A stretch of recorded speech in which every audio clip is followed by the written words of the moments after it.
So guys ఎప్పుడెప్పుడు వస్తా అని ఎదురు చూస్తున్న ట్రాక్టర్ రానే వచ్చేసింది. ఇప్పుడైతే పొలం దున్నడానికి స్టార్ట్ చేద్దాం. ఇప్పుడు మనం పొలం దున్నుతుంటే ఏంటంటే భూమి భూతల్లి ఎంత చిరునవ్వుతో పులకరించిపోతుంది. గైస్ తెలుసా, ఇది ఎందరో రైతులకు తెలియని విషయం. ఎంతో చిరునవ్వుతో చిలకరించిపోతుంది ఫ్రెండ్స్.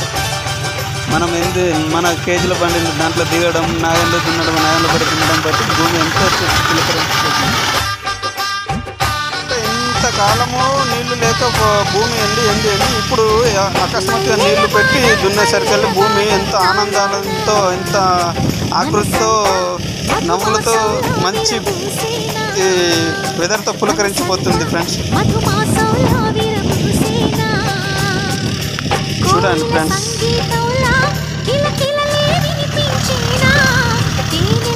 చూడండి గైస్, భూమి భూతల్లి ఎంత నవ్వులతో పులకరించిపోతుంది చూడండి గైస్.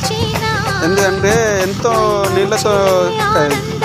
నీళ్ళతో నాని మెత్తబడి ఉన్న భూమి